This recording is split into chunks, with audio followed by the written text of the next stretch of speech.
Hello, high. High, আমরা কোথায় যাচ্ছি?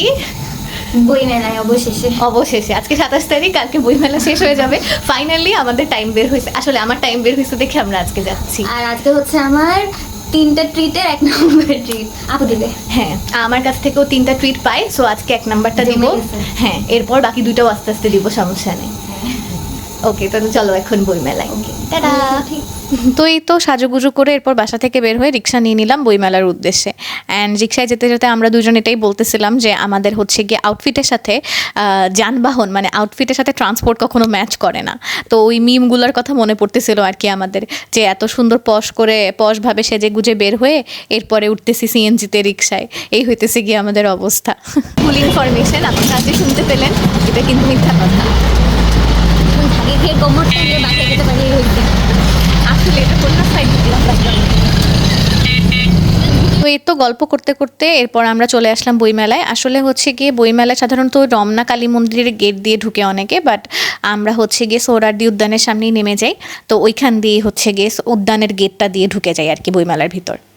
বইমেলা তো এসে গেছি, কিন্তু আমাদের পাঞ্জাবিওয়ালা নাই। এখন বই না খুঁজে চলো পাঞ্জাবিওয়ালা খুঁজে।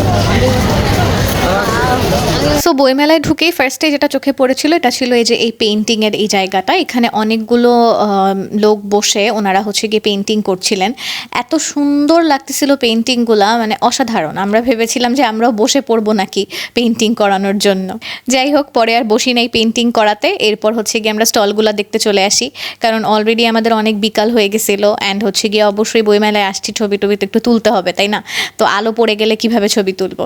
সো এই তো আমরা হচ্ছে গিয়ে একটা স্টল খুঁজে নেই যেখানে দাঁড়ায় একটু পোস্ট দিয়ে ছবি তোলা যাবে। আসলে একটা না, আমরা অনেকগুলো স্টল ঘুরে ঘুরেই পোস্ট দিয়ে ছবি তুলছি। সো এটা ছিল আমাদের ফার্স্ট স্টল, বাংলা একাডেমির স্টলটা। সো এখানে হচ্ছে গিয়ে রাহা দেখতেছিল যে কোন বইটা ওর একটু পছন্দ হয়। এরপর এই যে স্টল ঘুরতে ঘুরতে এই স্টলে এসে দেখি the epic fall of dictator Sheikh Hasina. এটা দেখে তো মানে এই বইটা দেখে মন চাইছিল কিনতে, বাট কিনলাম না আর কি, কারণ গেস করে নিছি ভিতরে কি লেখা থাকতে পারে। যাই হোক, দেখে ভালো লাগছে বইটা। তো রাহা ওই স্টলের বাকি বইগুলোও চেক আউট করে নিচ্ছিল। আরেকটা ইংলিশ স্টল বললো, আরেকটা ইংলিশ বই ওইদিকে বললো, ইউপিএল না কি জানি নাম বলো। ইউপিএল বলছে। হ্যাঁ, আমি যদি সঠিক শুনে থাকি। তো চলো, ভাবতেছি আমরাই স্টল বসাই দিই একটা। আচ্ছা, ঠিক আছে। আমার এইচএসসির বইগুলো বেচবো। আর আমি অনার্সের বইগুলো। তো স্টল ঘুরতে ঘুরতে একটা স্টলে এসে দেখলাম ফাহমিদা নবী বসে আছেন। আমরা শিল্পী ফাহমিদা নবীকে কম বেশি সবাই চিনি তাই না? উনি যদিও আমাদের যুগের শিল্পী নন, বাট স্টিল ওনার গান তো শুনেছি অনেক। সো ওনাকে দেখে আমরা দুজনেই খুব খুশি হয়ে গেছিলাম। এরপর এই স্টল থেকে ঘুরতে না ঘুরতে পাশের স্টলে গিয়ে দেখো কাকে দেখলাম, মাশফিক এনাম তুর্য। সো অবশ্যই তাকে দেখেও আমরা খুবই এক্সাইটেড হয়ে গেছিলাম, and we wanted to click pictures. কিন্তু তোমরা দেখতেই পাচ্ছ এখানে ভিড়ের যে অবস্থা, সো আনফর্চুনেটলি ওনার কাছেই যাইতে পারি নাই আমরা। এই যে দেখো জাস্ট এনার মানে ওই স্টলটার ওই জায়গাটায় কেউ দাঁড়াইতেই পারতেছিল না মানুষের ভিড়ে। তো আমার আর রাহার খুবই ইচ্ছা ছিল ভাইয়ের সাথে একটা সেলফি তোলার, বাট আনফর্চুনেটলি আমরা ভাইয়ের সাথে সেলফি তুলতে পারলাম না। এরপর কি করব, সেলফি না তুলতে পেরে ওইখানের পাশেই স্টলে আবার বই দেখা শুরু করছি আমি আর রাহা, কি আর করার। তারপরে আমরা হচ্ছে গিয়ে মাঠের দিকে গিয়ে দেখলাম একটা ঝালমুড়ি মামাকে দেখে অবশ্যই আমাদের এখন ঝালমুড়ি খেতে হবে। সো আমি আর রাহা দাঁড়াই গেলাম ঝালমুড়ি নেওয়ার জন্য। আর এই তো এরপর হচ্ছে গিয়ে আমি তোমাদের জন্য একটু মাঠটা ভিডিও করতেছিলাম দেখানোর জন্য। কিছুই না, জাস্ট দেখাচ্ছিলাম একটা কাপল, একটা না আসলে শয় কাপল হেঁটে যাচ্ছে, আর আমরা কাপললেস, আমাদের কেউ নাই। আমাদের কানের দুল হচ্ছে, কানের দুল, হ্যাঁ দেখা যাচ্ছে না কেন? একটু বের হবো দেখে। হ্যাঁ এই যে থাকবে, এগুলা থাকবে, এটা মাস্ট। কিন্তু আমরা আসলে আপাতত বই খুঁজে পাচ্ছি না। গলা আসলে ঝালমুড়ি খাওয়া শেষ করে একটা অনেক সুন্দর স্টল এরপর আমাদের চোখে পড়লো। দেখো স্টলটার নাম হচ্ছে জিয়াবাড়ি। তো যেই দেখা সেই কাজ, আমরা জিয়াবাড়ির ভেতরে ঢুকে পড়লাম আমি আর রাহা। তো আমরা হচ্ছে ঢুকে স্টলটা ঘুরে ঘুরে দেখতেছিলাম, অ্যান্ড হচ্ছে স্টলটা আসলেই অনেক সুন্দর ছিল, একদম চোখে পড়ার মতন অ্যাট্রাকটিভ। ভিতরে যে মানে কী রকমের বই থাকতে পারে এটা তো তোমরা অলরেডি গেস করতেই পারতেছো। এটা হচ্ছে গিয়ে আউটসাইডটা ছিল, আমরা যে দিক দিয়ে ঢুকলাম এই দিক দিয়ে হচ্ছে বের হয়েছি, বের হয়ে তারপর জিয়াউর রহমানের একটা ছবি ছিল এখানে, মানে সব মিলিয়ে স্টলটা না খুবই সুন্দর একটা স্টল ছিল। এখান থেকে ঘুরতে না ঘুরতে এরপর আরেকটা স্টলে গিয়ে দেখো আমাদের আরেকজন সেলিব্রিটির সাথে দেখা, ফারুক আহমেদ। সবাই চিনি আমরা ওনাকে, কে না চিনে।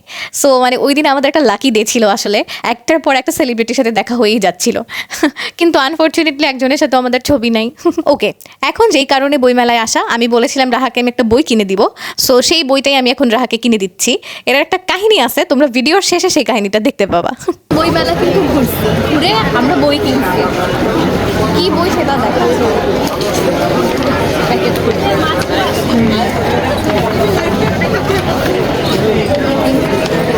বের করা লাগবে না এখন। এই যে এটা আমাদের বই, এটার ভিতর কি আছে তো পরে রিভিল হবে। আচ্ছা, এটা দুইটা বইয়ের মতো একটা অনেক মোটা মোটা মোটা। ওকে, তো তুমি বই কিনে তোমার কেমন লাগছে? সেই এখন বাসায় যেটা শেষ করতে হবে। ওটাই, একটু প্যাকেটটা দেখাও যাদিকে। আমরা বই কিনেছি পাঞ্জেরি পাবলিকেশন। পাঞ্জেরি থেকে গাইড কিনি নাই কিন্তু। ওকে, তো আমাদের বইমেলা ঘোরা শেষ। বইমেলা থেকে আমরা এখন বের হয়ে যাচ্ছি। বইমেলা থেকে বের হয়ে আমরা চলে যাচ্ছি টিএসসি মেট্রো স্টেশনে। সো আমাদের প্ল্যান ছিল বেসিক্যালি আমরা হচ্ছে গিয়ে টিএসসি মেট্রো স্টেশন থেকে উঠে শাহবাগ মেট্রো স্টেশনে নামবো। তো এতটুকু থেকে এতটুকু কেন মেট্রোতে যাব, এটার কথা মানে এইটার কারণটা ছিল এটা যে আমরা হচ্ছে মেট্রো হওয়ার পর থেকে কখনো শাড়ি পরে অ্যাস্থেটিক ফটোশ্যুট করি নাই মেট্রোতে, মানুষজন করে না কত রকম। সো এটা যেহেতু আমাদের করা বাকি ছিল, তো আজকে যেহেতু আমরা সেই গেট আপে আসি, সো উই থট যে কেন মানে ওয়াই নট। তো এই জন্য আমরা হচ্ছে গিয়ে এই ডিসিশনটা নিই যে মেট্রোতে আমরা উঠবো, উঠে এরপর হলো গিয়ে এই টিএসসি স্টেশন থেকে শাহবাগ স্টেশনে জাস্ট যাবো নাম খসতে, অ্যান্ড হচ্ছে ইচ্ছা মতো ছবি তুলবো। তুমি আজকে কি নিয়ে আসছো? আজকে তোমাকে যদি মেট্রোতে উঠতে না দেয়? আমি আজকে ফুল আনি নাই, ফুল আনতে যাচ্ছি। ও আচ্ছা, ঠিক আছে, তাহলে আমরা ফুল নিয়ে আবার মেট্রোতে উঠবো না।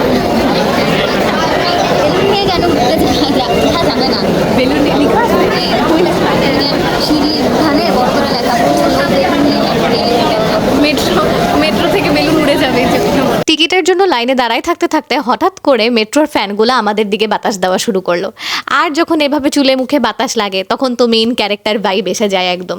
এরপর আমরা দুইজন এখন এখানে বসে বসে মেইন ক্যারেক্টার ভাইব চেক দিচ্ছিলাম, অ্যান্ড মানে হচ্ছে গিয়ে নাইস একটা ফিল কিন্তু একদম। কেউ পাগল হলো না আমাদের জন্য? পাগল হয়ে পাবে না। বাহ, এখানে দেখো অনেক সুন্দর লাইটিং, আমাদের খুব সুন্দরই লাগতেছে। নিজে নিজে বসে উপরে ধরো। মানে একটা ভালো লাইটিং পাইলে আর কি যা হয়, আর কিছুই না। আমরা ওই লাইটিংয়ে আমাদের থোবরা দেখাচ্ছিলাম, আর এরপর আমি হচ্ছে কি একটু ঘুরায় ঘুরায় তোমাদেরকে মেট্রো স্টেশন দেখাচ্ছি, অ্যাজ ইফ তোমরা কখনো মেট্রো স্টেশন দেখো নাই। যাই হোক, তো আসলে আমরা এখানে কি করতেছিলাম বলি, আমরা হচ্ছে গিয়ে অপেক্ষা করতেছিলাম কখন ট্রেন আসবে আর কখন এই পাবলিকগুলো ট্রেনের ভিতর উঠবে। এরপর কি করবো জানো, যখন এরা সবাই ট্রেনের ভিতর উঠে যাবে তো তখন খালি হয়ে যাবে না একটু, এরপর আমরা হচ্ছে অ্যাস্থেটিক ছবি আর ভিডিও করা শুরু করব। কারণ হচ্ছে গিয়ে এভাবেই তো করে, আদারওয়াইজ মেট্রো স্টেশন তো খালি পাওয়াটাই মানে পসিবল না। সো ওই জন্যই আর কি দাঁড়াইছি। আমরা কি মেট্রোতে চড়ছি? হ্যাঁ, আমরা কিন্তু চড়ছি মেট্রোতে। স্বীকার করছো তোমার ক্যামেরা ভালো না? আমার ক্যামেরা ভালো, অবশ্যই ভালো। তুমি মাত্র স্বীকার করছো। তুমি আগে বলো, তুমি মেট্রোতে করে কোথা থেকে কোথায় আসছো? বরিশাল থেকে। আমরা কিন্তু মেট্রোতে করে আসছি, 20 টাকাও খরচ করছি। 40। সরি, 20-40। কিন্তু কোথা থেকে কোথায় আসছি এটা বলা যাবে না, এটা আপনারা গেস করেন। কি তো স্টেশন থেকে নেমে এরপর হচ্ছে গিয়ে ফুটপাতে দেখলাম অবশ্যই যে এই সমস্ত জুয়েলারির দোকান টোকান, তো এগুলো দেখে তো একটু চোখ আটকেই যায় আমাদের মেয়েদের। তো এরপর হচ্ছে গিয়ে গেলাম দেখতে যে কি কি আছে, কিছু পছন্দ হয় কিনা। রাহাকেও বললাম কিছু পছন্দ হয় কিনা দেখো, একটা ঝুনঝুনি দেখছে, ও এটা কিউট ছিল। তারপর হচ্ছে গিয়ে চোখ পড়ছে ঝিলিমিলি বেলুনের দিকে। রাহা বলছিল একটা ঝিলিমিলি বেলুন কিনে দিতে, কিন্তু আমি ওকে কিনে দেই নাই, কারণ ওটা দিয়ে করবেটা কি। এরপর কিনে দিছি স্ট্রবেরি দেখে, ও আচ্ছা, আসলে এই স্ট্রবেরিগুলো অনেক ভালো ছিল। সো মানে সাধারণত এইভাবে এখানে তো ভালো স্ট্রবেরি পাওয়া যায় না, তো কমে আমরা ভালো স্ট্রবেরি পাচ্ছিলাম দেখে নিয়ে নিছি। তো স্ট্রবেরি কিনে এরপর আবার ফুটপাথ শপিং করতেছি। রাস্তার মধ্যে যে ওয়ালমার্টগুলো দেখলাম, এগুলো দেখেও খুবই ভালো লাগতেছিল বলতে কি আসলে মানে আমরা বাঁচতেছিলাম যে কোনটা ভালো লাগে। তো এখান থেকে আমরা 3টা ওয়ালমার্ট কিনছি। ওকে, সো ওখান থেকে এরপর আমরা হেঁটে হেঁটে শাহবাগ ফুলের দোকানগুলোতে চলে আসছি। তো আমাদের এখন নেক্সট টার্গেট কি, ফুলের দোকানে অ্যাস্থেটিক ছবি তোলা। মোট কথা হচ্ছে ফুলের দোকানগুলোর সাথে যে মানুষজন অ্যাস্থেটিক ছবি তুলে সেটা আমাদের মেট্রোতে ছবি তোলার টার্গেট ফিল আপ হয়েছে, এখন হচ্ছে গিয়ে ফুলের দোকানে। সো ফুলের দোকানে তো আর এমনি ছবি তুলতে দিবে না, এই জন্য জন্য আমরা এই ফুলের দোকান থেকে ফুল কিনে নিছি, 2টা গোলাপ কিনছি আর 2টা গাজরা কিনছি। কারণ হচ্ছে গিয়ে মানে ফুলের দোকান থেকে ফুল কিনলেই একমাত্র ওনারা পারমিশন দিবে আর কি ছবি তোলার জন্য। অ্যান্ড এটাই হচ্ছে গিয়ে ওখানকার সিস্টেম, আসলে ফুল না কিনলে ছবি তুলতে দেয় না। বিজনেস, বুঝো না, সব কিছুই বিজনেস এখন। এই আমরাই আমাদেরকে গোলাপ দিব, এটা ভ্যালেন্টাইনের gift, late Valentine. Welcome. So সারাদিন চরকি ঘোরার মতন ঘোরাঘুরি করে ইচ্ছা মতন ঘুরে এরপর তো পেটের তো ক্ষুধা লেগে গেছে, পেটের তো 12টা বেজে গেছে, তাই না? তো আমাদের পেট পূজা তো করা লাগবে, সারাদিন ঘুরে এরপর প্রচণ্ড ক্ষুধা লাগছে। তো আমরা হচ্ছে গিয়ে পরে শাহবাগ থেকে একটা রিক্সা নিয়ে ডিরেক্ট বেইলি রোড চলে আসছি। বেইলি রোড এসে আমরা বিএফসিতে ঢুকে গেছি। বিএফসিতে ঢুকে আমরা হচ্ছে গিয়ে chicken pop, French fry, Pepsi, coleslaw এগুলো অর্ডার দিই। কারণ হচ্ছে গিয়ে অনেক ক্ষুধা লাগছিল ভাই, কিছু একটা তো খেতে হইতো। তো এই যে রাহা অলরেডি খাওয়া শুরু করে দিচ্ছে, তোমরা দেখতেই পাচ্ছ। তো আমরা হচ্ছে গিয়ে এরপর বিএফসিতে বসে বসে আমাদের কি বলে ওটাকে খাওয়া দাওয়া শেষ করতেছিলাম। আচ্ছা, বিএফসি থেকে এখন যেহেতু আমরা একটু খাবার খেলাম, খাবার দাবার মোটামুটি খাওয়া শেষ, তো এখন একটু ডেজার্ট খেতে হবে। আসলে রাহা যে আমার কাছ থেকে ট্রিট পাচ্ছিল, একদম ভিডিওর শুরুতেও আমাকে বলছে না যে আমার কাছ থেকে ট্রিট পায়। সো এই ট্রিটের মধ্যে এটা ছিল আমার অন্যতম ট্রিট, যে আমি ওকে সিক্রেট রেসিপির নিউ ইয়র্ক চিজ কেকটা খাওয়াবো। আসলে নিউ ইয়র্ক চিজ কেকটা, এই চিজ কেকটার নাম ছিল নিউ ইয়র্ক চিজ কেক, কথা ছিল শুধু চিজ কেক খাওয়ানোর, এবং সেটা হবে সিক্রেট রেসিপি থেকে অবশ্যই। উই লিটারালি থট যে সিক্রেট রেসিপি চিজ কেক জানি কি আহামরি মজা হবে, বাট ট্রাস্ট মি মজা ছিল। ওকে, এখন তোমাদের কিছু বললে এরপর তোমরা আমাকে মারতে আসবা, বাট মজা ছিল, ঠিক আছে। কিন্তু ভাই যেই দাম রাখছে, নট ওয়ার্থ ইট, বিশ্বাস করো, totally not worth the price. মানে টাকার তুলনায় খুবই লস প্রজেক্ট মনে হয়েছে, সত্যি কথা। এরপর ওইখান থেকে আমরা মৌচাক পর্যন্ত হেঁটে হেঁটে যাই। তো হেঁটে হেঁটে যাওয়ার কারণে আমাদের গলা শুকাই গেছিলো। তো ওইখান থেকে আমরা 2টা মিন্ট লেমনেড নিয়ে এরপর হচ্ছে রিক্সায় উঠে যাই। রিক্সায় উঠে এই যে সরাসরি বাসায় চলে আসি। সো আমরা ওই দিন আমাদের দিনের পরিসমাপ্তি এখানেই। আমরা হচ্ছে গিয়ে ওই দিন খুবই নাইস একটা দিন কাটাইছি 2 বোন মিলে। অ্যান্ড হচ্ছে গিয়ে উই লিটারেলি এনজয়েড আ লট। আমরা অনেক জায়গায় ঘুরছি এবং একদিনে অনেকগুলো মিশন পূরণ করছি, আমাদের অনেকগুলো ইচ্ছা পূরণ করছি। তো আমাদের সুন্দর দিনের সাথে সাথে আমার সুন্দর ব্লগের পরিসমাপ্তিও এখানে। বন্ধুরা, তোমরা আমাকে অবশ্যই কমেন্টে জানাবা যে তোমাদের আমার ব্লগটা কেমন লাগলো। সো তোমাদের সাথে আমার দেখা হবে আবার নেক্সট ব্লগে। অ্যান্ড ব্লগটা কিন্তু এখানে শেষ না, একটু অপেক্ষা করো। আমি হচ্ছে ব্লগের লাস্টে রাহা যেই বইটা কিনেছে বইমেলা থেকে, সেই বইয়ের রিভিল করার ক্লিপটা অ্যাড করে দিছি। সো কি বই কিনলো এটা তোমরা না দেখে কিন্তু যাবা না, ওকে? ওইটা দেখো, দেখে দেন যাও। ওকে, সো বাই বাই, টাটা। আচ্ছা, আমরা বইমেলা থেকে বই কিনছিলাম। সো এখন আমরা আনবক্স করব যে কি বই কিনছি ফাইনালি পুরো বইমেলা ঘুরে, ঠিক আছে? অনেক বড় এবং অনেক ভারী একটা বই কিনছি। ওকে, সো লেটস আনবক্স। বই বের করার জন্য হাত অনেক গভীরে ঢুকাতে হচ্ছে। টাডা! এটা হচ্ছে গিয়ে আমাদের সেই বড় এবং ভারী বই। আজকে পুরো বইমেলা ঘুরে এটা কিনছি আমরা। ওকে, সো এটার নাম হচ্ছে Premanu Kabya. Wait, this is the book. বইয়ের ভেতরটা অনেক সুন্দর আছে, অ্যাস্থেটিক। আসলে এই অ্যাস্থেটিক দেখেই আমরা কিনছি। Nice, it's cute. এটার একটা সুন্দর কভারও আছে, সব বইয়ের এরকম কভার থাকে না।